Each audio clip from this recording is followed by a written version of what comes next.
Welcome back to The Serial Entrepreneur. I'm your host, Anna Wood. In today's episode, I'm joined by Stuart Rowland, the CEO and founder of Revalue. We discuss what a carbon credit is and what makes a good one, the work that Revalue is doing to create radically better carbon credits, and the real-world impact that the company wants to demonstrate to the world. Let's dig in. How are you doing? I'm doing really well. Pleasure to be here. How are you? Yeah, I'm very good, thank you. It's wonderful having you on the podcast today. So we begin every episode with our signature icebreaker question, which is, what's your favorite breakfast cereal and why? Okay, good question. So this for me is a battle. By taste, a granola, quite boring. But my guilty pleasure is Cocoa Pops. And that's because I have a coach for I like learning. So if I have like a gym coach and I have a jiu-jitsu coach and I had a language teacher, and at some point my gym coach said to me that Cocoa Pops are actually really healthy, low sugar, clean carbs. Well, actually, no, he didn't say they're healthy. That was my takeaway though. So he said they're actually not too bad, low sugar, clean carbs, all the rest of it. And in my head, as you see, I translated that to Cocoa Pops are a good thing and healthy, and I should eat more of them. So that's become my guilty pleasure. Well, now I've learned something that they're healthy, so now I don't have to feel bad when I'm eating them. That's the message we're getting out to the world, right? Cocoa Pops. Exactly. They're super chocolatey, but you know what? They're not too bad, so that basically means they're okay. Exactly. So to begin, would you be able to introduce yourself and tell me a bit about your background? Yeah, of course. So I'm Stuart Rowland. I'm the founder of Revalue, which we'll get into. By background, though, I'm a physicist by studies, I guess. I'm a physics nerd, actually quite a romantic physicist by background. I love it as a subject. I went from physics to startup number one 14 years ago now, something like that. Back when it was Silicon Roundabout in London. There was basically the earliest of startup ecosystems there, and I was part of Entrepreneur First's second cohort. Didn't exit a company for hundreds of millions, otherwise I wouldn't have joined McKinsey, which is where I went to next, and worked with McKinsey across Europe and North America on basically everything apart from sustainability, ed tech, healthcare, finance, defense, telecom, you name it, and learned a lot. Got to tackle some big, interesting problems, but it was never the thing for me. And off the back of a New Year's Eve party, funny enough, I ended up going from living in London to living in Indonesia 3 weeks later, working in climate and tropical forests and nature. And that was nearly a decade ago now. That was about 8 years ago. And I'm still here. So I'm based in Indonesia. I live in the tropics. I work in climate change, and a few years ago founded Revalue. So I guess that's the shortish version. Wow, going to Indonesia from London is a huge change. It's a huge change. I still remember the flight coming into Jakarta. Yeah, it's a different universe, but it's home for me now. Yeah, amazing. So what is Revalue and what is your core mission at the company? Yeah. Okay, so what is Revalue? So at its core, Revalue focused on radically better carbon credits, right? So we focus on radically better carbon credits that value nature, and where we're avoiding more nature loss, we're avoiding more emissions going into the atmosphere. We're reforesting, we're regenerating nature, and we're bringing emissions out of the atmosphere, and we're durably storing them. Right? We don't want we want carbon durably stored. We don't want it going up. So at a very, very high level, basically Revalue focus on how can we have scientifically rigorous, radically better carbon credits that if you buy it or a corporate buys it, this is at least 1 ton of real world impact. Like you can be super comfortable that's the case. So at the highest level, that's what we do, and that's what our core mission centers on.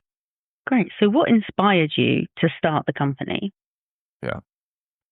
So this crept up on me over a number of years. So as I say, 8 years ago now, I moved to Indonesia and to work in tropical forests, and it was with a fantastic company called Systemic. And one of the big things that the big central challenge we were working on was basically how on earth do you stop deforestation, especially across the tropics, And how do you then regenerate forest at scale?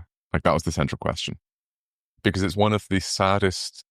The thing is, when you talk about climate change and deforestation, all the rest of it, it gets very abstract. Mm-hmm. It's just, okay, another 5 to 10 gigatons of emissions have gone into the atmosphere from loss of net. It's very abstract. But when you see it, like when you fly over the island of Borneo in Indonesia, Mm-hmm.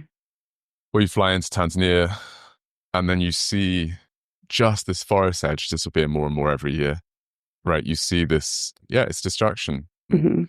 You see orangutans literally hanging out on the edge of the forest, and then it's just palm oil for as far as the eye can see. Yeah, it's not only the rational thing to be focused on, but it's hard not to, it's not hard to feel Mm-hmm.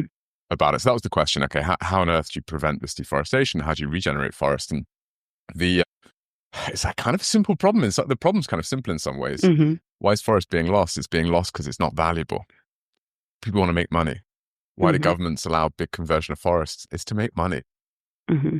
Why do communities and villages take down forests? It's because they need cash. Their daughter's wedding or their son has a hospital bill or whatever it may be. They need money.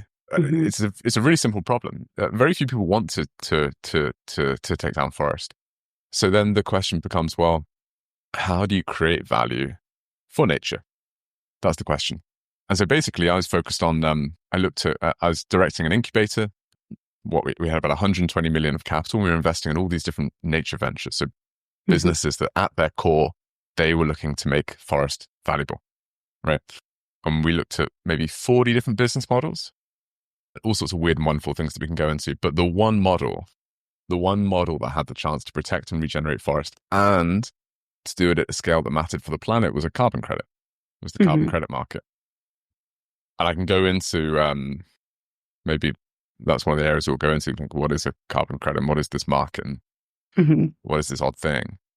But it became clear this was the big opportunity. It became clear that this thing was going to grow significantly and it was a massive opportunity. But then the sad reality was when I looked at early carbon credits, they weren't good enough, is the short version. And when I say weren't good enough, they were pioneering. They did some things that had never been done before. They made some big breakthroughs. But to go into physicist headspace for a second, if the homework question is this carbon credit equivalent to 1 ton of real world impact, i.e. this carbon credit represents 1 ton of emissions that otherwise wouldn't be in the atmosphere? Were they living up to that? No. No, they weren't. And was it being recognized by those organizations that they weren't hitting the bar? No. Did they have any plans to turn it around? No.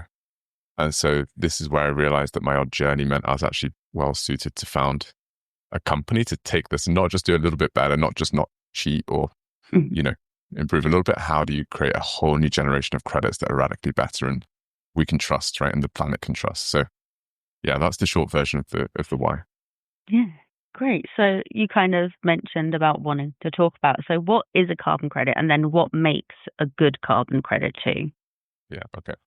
So the highest level, the idea of a carbon credit and carbon market is actually kind of simple.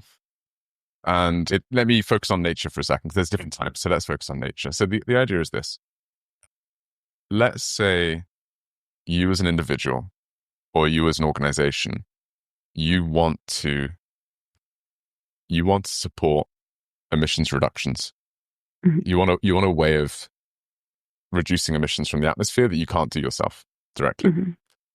The idea is you buy a carbon credit, and a carbon credit equates to, let's say, 1 ton of emissions that haven't gone into the atmosphere has been removed from the atmosphere. So, okay, the simplest example in the world is this. Let's say you've got an area that's totally degraded land. It's completely degraded. Nothing's growing. It's been like that for 15 years or more. This thing is it's just degraded, right? One way to produce a carbon credit is that you come in and a carbon developer will actively start reforesting that area. So reforest and they'll regenerate nature. And as nature grows, it does this beautiful thing where it sequesters carbon from the atmosphere and it stores it. And then a carbon credit is the quantification of that real world impact. So that's really what a carbon credit is at its core. It's a quantification of that real world impact. So let's say it's removed 100 tons of CO2 from the atmosphere. then that's 100 credits I'm slightly oversimplifying, but that's basically how it works. Mm-hmm. So that's what a carbon credit is. And then, well, who might want that? Well, let's say a corporate has a net zero target. So they want to get to the stage where their net emissions are zero. Mm-hmm. And they're doing everything they can to reduce their emissions. They're reducing all the emissions they can. And there's some emissions that they just can't reduce. I don't know, if you're an airline, it's pretty hard to get to no emissions because it's kind of the nature of what you're doing. So you reduce, and there's some, we call them residuals. There's some emissions you can't reduce. And so that's where you would buy carbon credits, for example. Mm-hmm. So that's the basics of it. It's carbon credit is more than 1 ton, at least a ton of CO2 that's otherwise not in the atmosphere. You can produce that from nature. Nature's beautiful at what it does. And then you have buyers. It can be individuals, can be corporates that want to buy it. And then the market is the market for it. It's people buying and trading these things. And yeah, does that make sense? I'm so deep in this world that sometimes I forget what's obvious and what's not. So if I say anything that's not obvious, please just ask. Yeah, no, I think that was a good description of a carbon credit. So what do you think makes a good carbon credit? Okay. So at its core, it's actually very simple again. What's a good carbon credit? One, that it is at least 1 ton equates to at least 1 ton of real world emissions impact. Mm-hmm. That's the fundamental claim. That's the claim on the tin. If it's less than 1 ton, it is not a good carbon credit. That's just an objective bar. It's at least 1 ton of real world emissions impact. Number 2, the other side of this is that you're not causing net harm. So I think people would argue that it's probably not a good carbon credit, that even if it's at least a ton of real world emissions, that's good, it's accurate. But what you've done is you've gone and, I don't know, stolen land from communities and pushed them off it to make it happen. It's probably not what you want behind your carbon credit, right? Like any supply chain, you might buy a great product, but if you realize that, people have been harmed in the making of the product, you're probably not looking too favorably towards that product. So that's, in a nutshell, what makes a good carbon. Well, that's in terms of claim. That's what you want in a carbon credit. The how is an interesting question. Yeah, great. So how does Revalue work? What exactly are you doing at the company? Okay, so we do the following. So Revalue, let's be really clear. So Revalue is not doing the reforestation or the protection of forests on the ground. Mm-hmm. That's not what we do. We work with the very best project operators on the ground across the world. Mm-hmm. And we're very lucky with our partners. Carbon Tanzania and Tanzania, you couldn't wish for a better partner on the ground. They're exceptional. Our partners in Indonesia are also world-class, a great track. So we work with the very best on the ground. They do what they do best, that real-world impact. Revalue then does 3 things. So 1, we quantify and capture that real-world impact. So really at the core of what we're doing is how do you get the most accurate quantification of that real-world impact that's scientifically rigorous and capture that in a certified carbon credits. That's 1. 2 is then we go and secure financing for the project because these things are expensive. We're typically talking 5 million to 30 million of financing that's required to make these things a reality. It's not, you don't just turn up and start planting seeds. And then the third thing we do is we channel those credits to market. So those are the 3 big things that we do. Great. I saw on your website you have different models. Could you talk more about what they are? Yeah, very good. So I won't get into this first bit too much, but there's a bit of a debate in the world right now. Mm-hmm. And the debate in the carbon world goes as follows. Well, the narrative goes, avoidance credits are bad. So avoidance credits is avoiding deforestation. Mm-hmm. Removals credits are good. So reforestation. Mm-hmm. And that's a false narrative. It comes because most of 99% of the early carbon credits were all avoidance. And as we said, they were the first of their kind. I don't know, like the first car. First car was it was pioneering. It was a breakthrough. No one had done it before. It was a marvel. But at the same time, the brakes were bad. It had no airbags and kept crashing and breaking down. And if it crashed, you weren't in a good shape.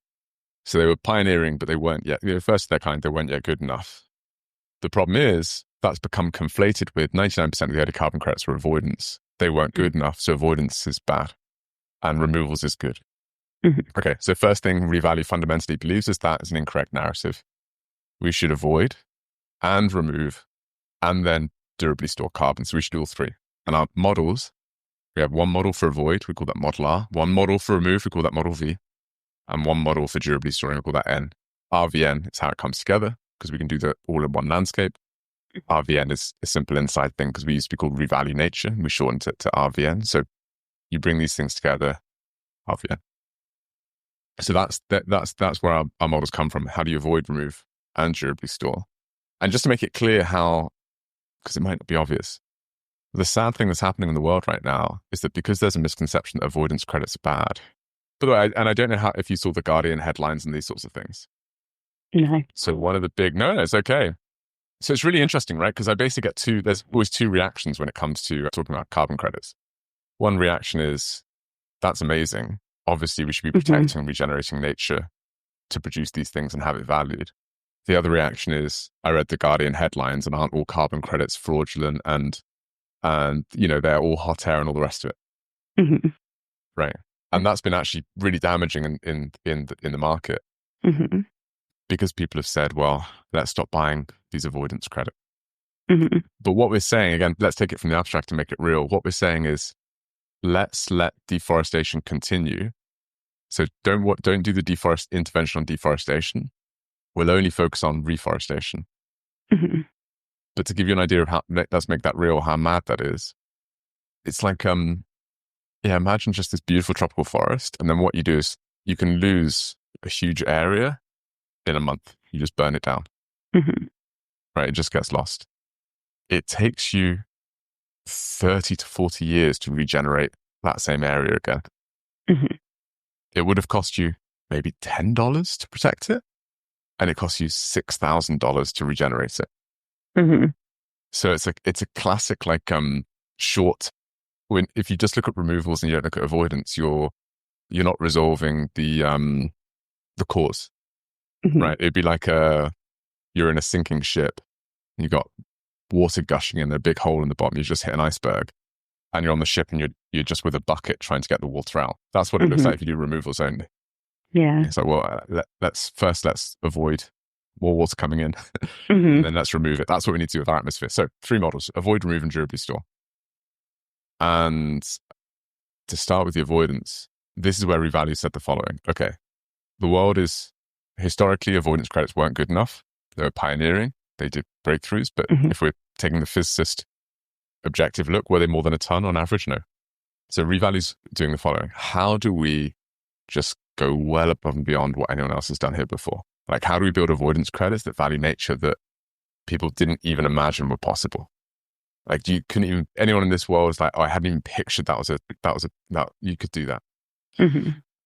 And to give you a flavor of what we mean there, and maybe there's a link we can put here, but for example, we've got the most accurate biomass. But like first things first is, do you understand how much carbon are in these forests? It's actually a really hard problem to solve. How do you know how much carbon is in a forest the size of Scotland? It's kind of hard. Yeah. Really hard. So that's where we're using cutting edge technology. We're using what's called LiDAR. It basically uses lasers. So we're using drones that are firing out lasers more than 500,000 pulses a second. And those lasers are bouncing off the forests, and we're creating a complete 3-dimensional reconstruction of these forests down to like a sub 6 millimeter resolution.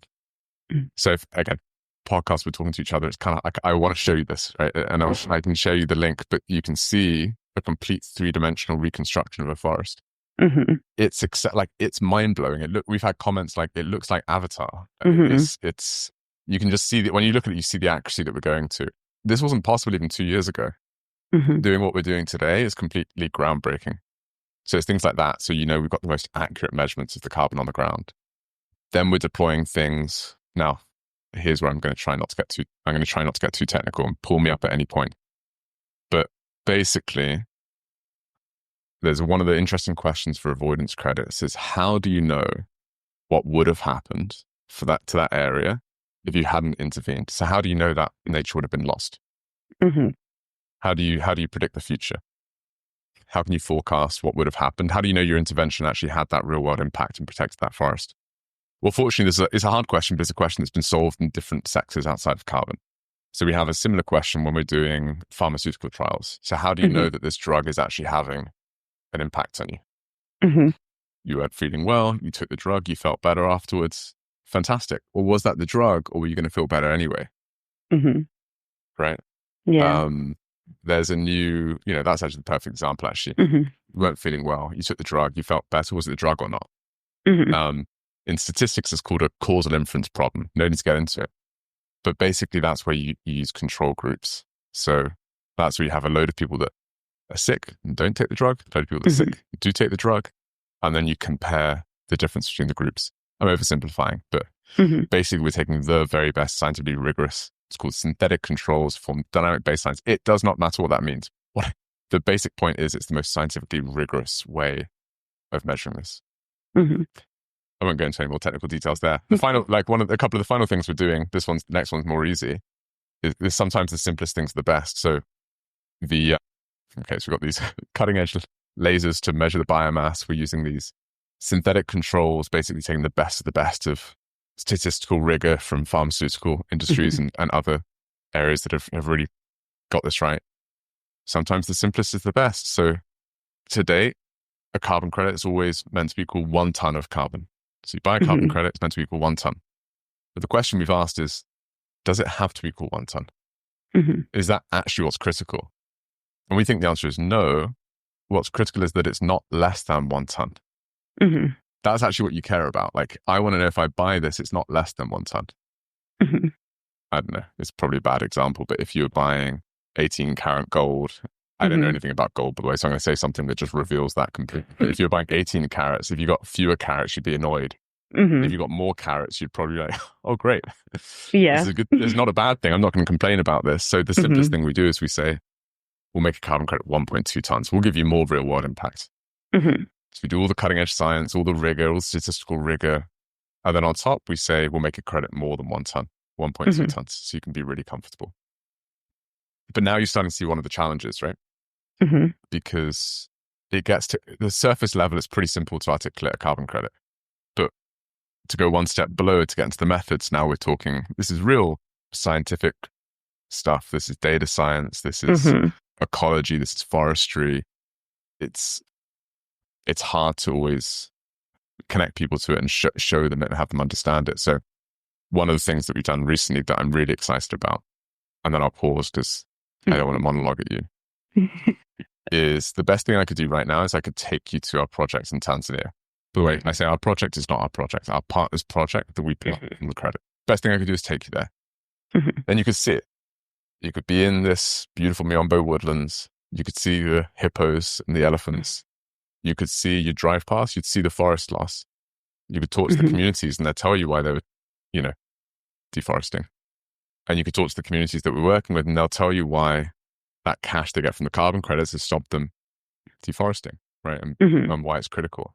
So the best thing I could do is take you there, but I can't.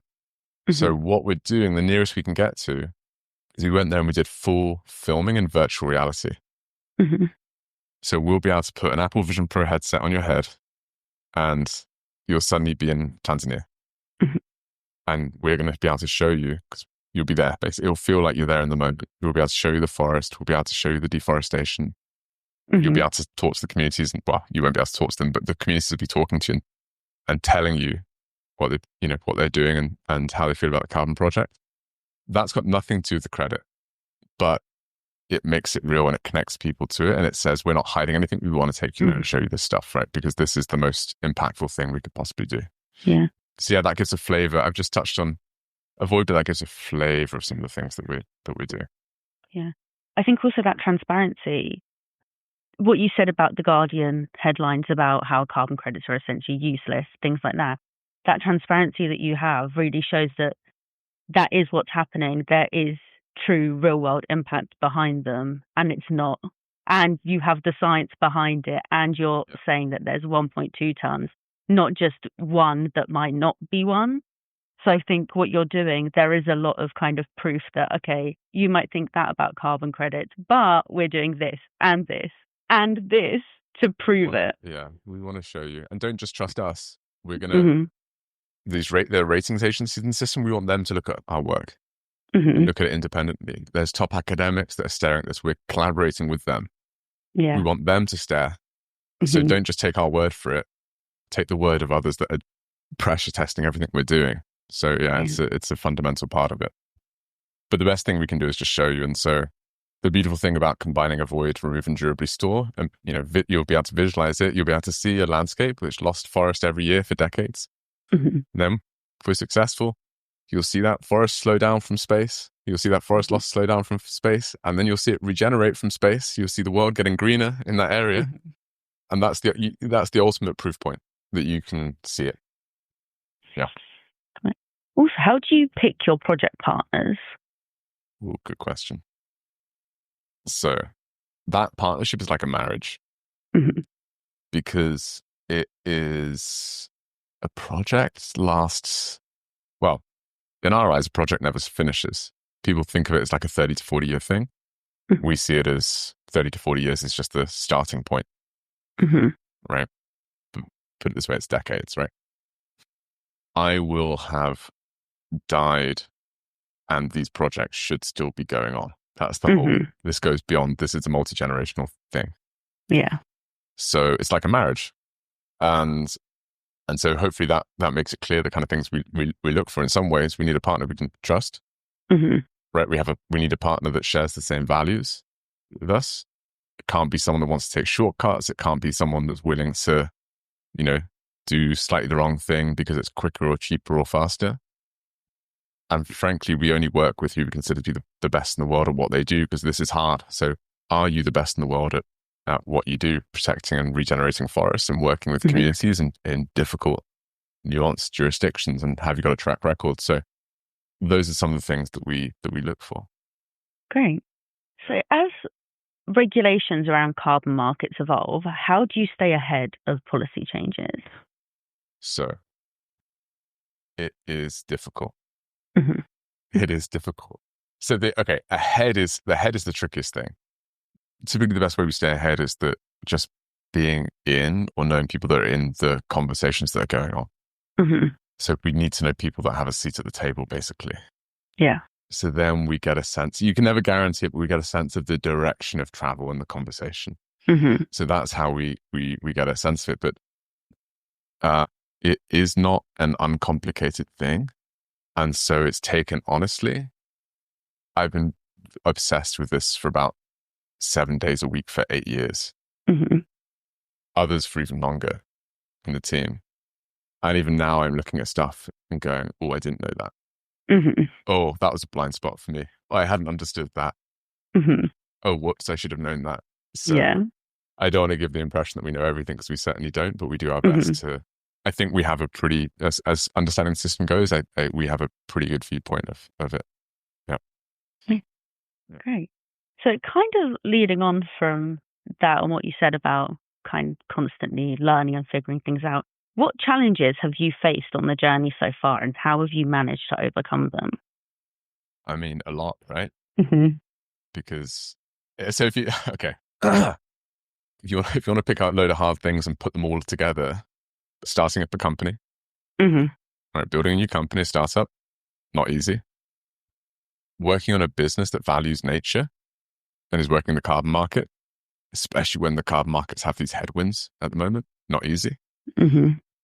Working on projects across the tropics and across the globe, not easy. So basically what I'm saying is I think I've basically picked one of the hardest things I could have picked to do. But I love it. Yeah. I love it. But yeah, it's come with a ton of challenges. I mean, big and small, right? One of the most interesting potentially is, and something that I was naive to, is just how much resistance there'd be to trying to improve these things. And I think I was naive here. And again, I think this is something that I've come to understand more about myself recently. But that the reason I was going to say, because I'm a physicist, probably the reason I studied physics originally comes from there's three deep, you'll see where I'm going with this, but there's 3 deep things in my personality that I think come through and help with the company. And then that'll reveal also the naivety. So one is I want to understand how something works. Like, do I actually understand something? That's the reason I wanted to study physics. Can I understand the universe? The answer is no. I came out of studying physics at Oxford for 3 years, and I realized that I knew less When you realize Mm-hmm. how much there is to know, you feel like you learned less than you came in with, right? But I want to deeply understand something and I obsess about it. Mm-hmm. Someone says, oh, it's because of, expert says X. That's why. Doesn't work for me. Mm-hmm. No, I want to understand. So how do I obsess and understand something? That's always one part of my personality trait. The next question is then always, well, just is it correct what I'm hearing? And I've never been hierarchical. So it could be, the world's greatest expert says X is right. And if I'm looking at it and I'm thinking, it doesn't seem correct to me. It's not that I'm saying I'm right. There's that I'm not being that, having that amount of hubris, but I'm going, hang on a minute. My brain will go, I need to keep asking questions to understand. This doesn't seem right to me. Mm-hmm. What am I missing? What am I missing? What am I missing? And if it's not right, it's not right until I can work it out, right? So either I'm missing something or that thing's not right. And then the last part of my personality is, well, why can't we make it better? It's always been that. Well, why can't we? And I'm Mm-hmm. not very good at taking because it's hard, because it's difficult, or it's not. Well, is it possible? And why can't we just make it happen? So I took that. I mean, I think that's actually the reason that I ended up founding Revalue, right? Because I looked at these credits, studied them, went, well, I think I'm trying to deeply understand. I don't think it's good enough. Mm-hmm. I'm being told it is, but I don't think it is. And then why can't we make this better? Why can't we just take a fundamental leap into the future and make something better here? And my naivety was, well, of course people will want this. Mm-hmm. Of course, when you go, hey guys, the way we've been measuring carbon in forests has been excellent for the last few decades, but now we have technology that means we can, all those limitations, not all of them, but most of these limitations we can overcome, and it's easier, faster, more accurate. In my mind, of course we should do that, but actually it gets lots of resistance. Mm-hmm. And that's one of the most interesting challenges because you find yourself in a system with lots of experts who, by the way, are extremely intelligent and very thoughtful and in it for the right reasons. But for a number of whatever it may be, aren't immediately saying, of course, that's what we should do. Mm-hmm. There's a lot of natural inbuilt resistance for various reasons, not for negative reasons, but that's been one of the biggest challenges. Mm-hmm. Yeah. I feel like I talk to a lot of founders, and not just kind of in the sustainability space, but also in a lot of kind of like legacy industries, such as also finance and in kind of med tech.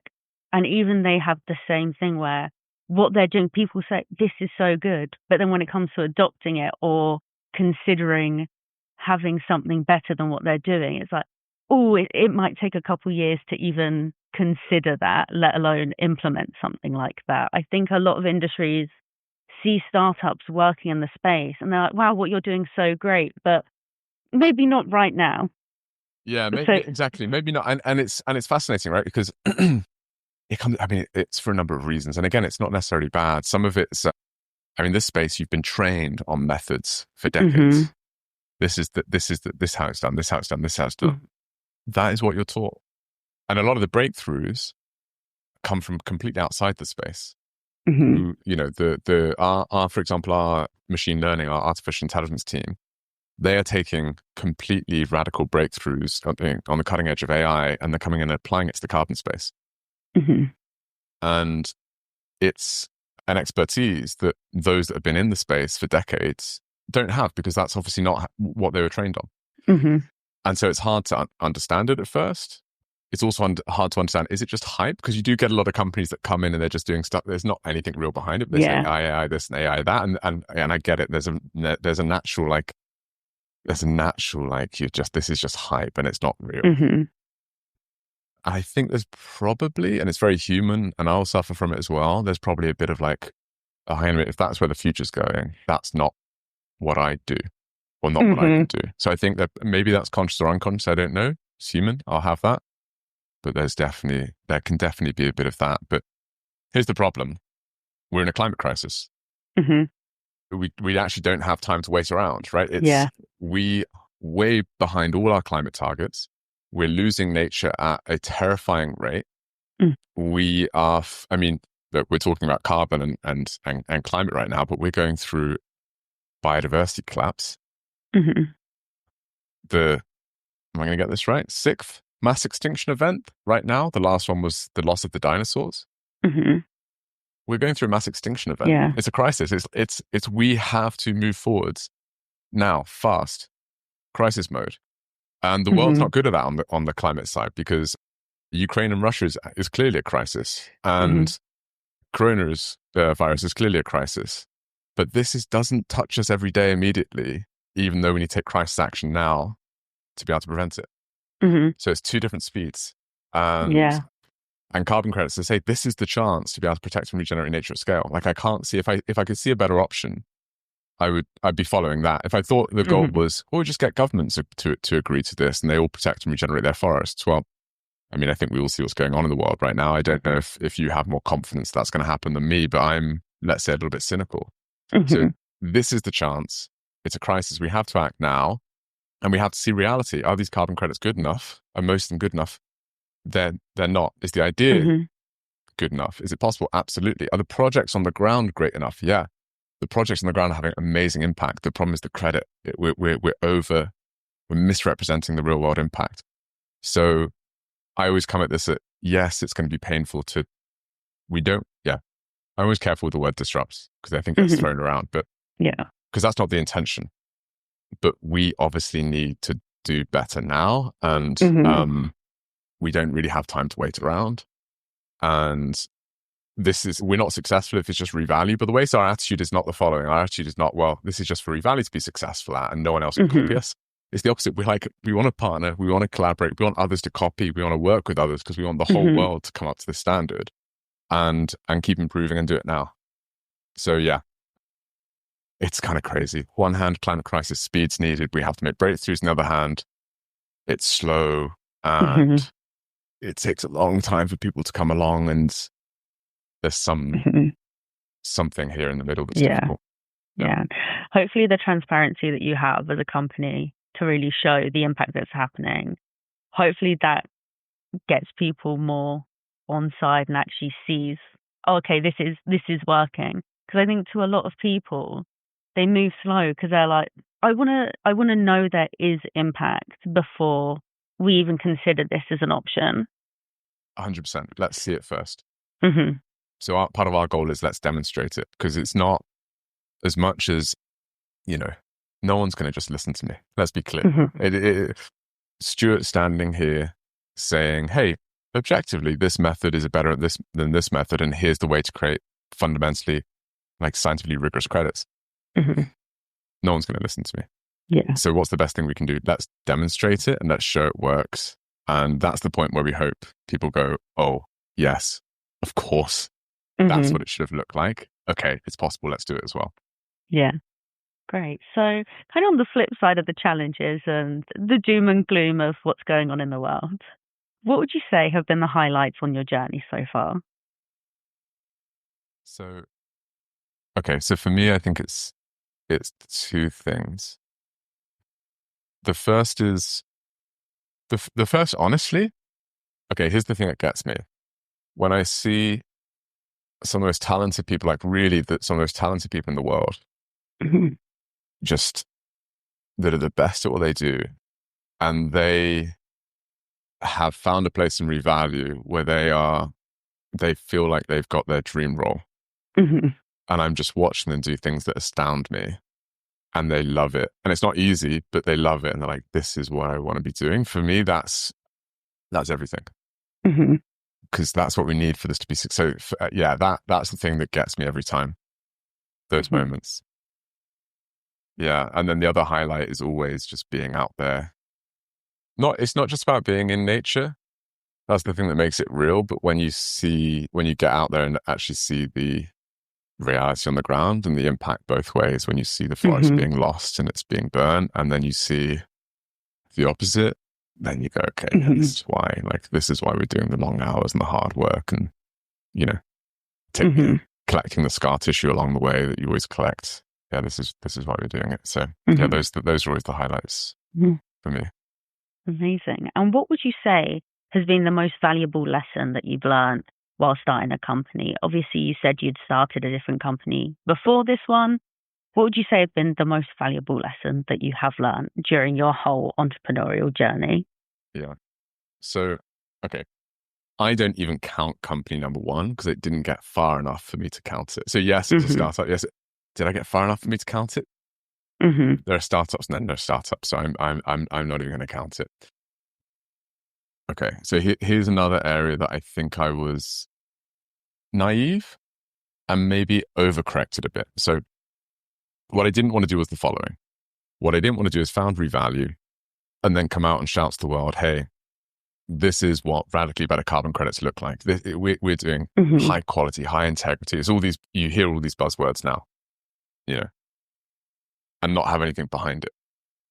That felt wrong to me because it's too important to come out and hype up something that's not real. Like I didn't want to do a hype thing. Yeah. I wanted to bring the world's best talent in and fundamentally work out how you get this right and demonstrate it with the best partners we could possibly demonstrate it with. And then once we've shown it, come out into the world and say, okay, this is what we think it looks like, and we'll show it. Come and look. Like we'll prove this. So that I think was right in some ways, but wrong in others because we didn't talk. We didn't come out to it. We weren't talking enough. Right? We were just in stealth mode, but for too long. Yeah. And now I'm playing catch up for that overcorrection. I mean, I think net, I'm glad I've come out later than earlier. But if I came back and told me something at the start, I'd say just start actually communicating about this earlier. Yeah. Great. So to wrap up the podcast episode, what is next for yourself and the companies, and what goals do you have for 2025? Yeah. Okay. So 3 big things. 1, this year we're coming out with what we consider to be radically better avoidance credits. So this avoidance credits where we think people go, oh, we hadn't even imagined this was possible. Right? Avoidance credits where those same academics that I think quite rightly criticized early carbon credits, for the right reasons, we hope they look at it and go, okay, this is actually what scientifically rigorous approaches look like, and this is what it should be like. So that's 1, right? 2nd is, again, 3 models: avoid, remove, and durably store. But the beautiful thing is taking a landscape and being able to slow and stop deforestation and then regenerate that forest. And you're going to start to see that from us and our partners at scale. Like we're talking, when we say scale, we mean, it makes New York City look small. So in that level of, reforestation and avoidance. And then the last bit, and this is something I'm particularly excited about, there's a new type of carbon credit that's been emerging over the last few years. And typically it's called engineered. It's an engineered solution typically. And what does that mean? In short, it means how do you store carbon in a form that's going to stay there for more than 1,000 years? Right? Because take nature's not the problem. Nature's good at keeping carbon in the ground. It's humans that come along and mess it up. So really there's forms of engineered storing that are human proof. That's really what it is. Like, how do you get carbon in a form that's human proof? Right? And that's an emerging space that's really exciting in the carbon world. Really great credits, by the way, a lot of them. Not all of them, but a lot of them.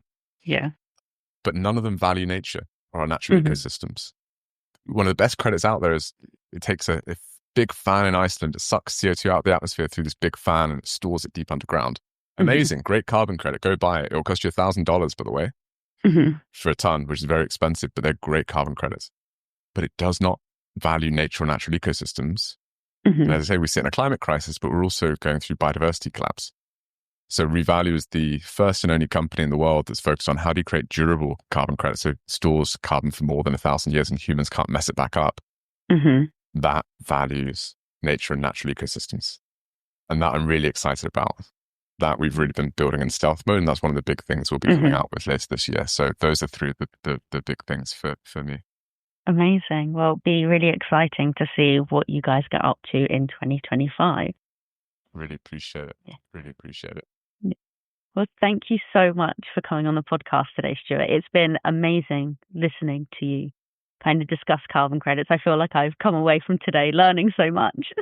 No, it's been a pleasure. I mean, I hope I haven't rambled on too much. I hope it's been like fairly understandable to an extent. It's always trying to get a balance to this stuff, and I get too excited by this because this is I say this is my whole world. This is what I chat about, and No, it's been amazing. I have really enjoyed that, and I really hope our listeners enjoy it too. Yeah, me too. I really appreciate it. And if any of them have any questions, find a way to reach out. I'd happily get into any of this, and Yeah, this is what we need to do for the planet. Yeah. Amazing. Well, thank you so much for coming on the podcast today, and I hope to speak to you again soon. You too. It's been a real pleasure. Thank you. Thanks for inviting me on. Thank you. Bye. Speak soon. If you liked this episode, be sure to subscribe to the podcast and check out Startup Magazine's socials to stay up to date on the latest startups news.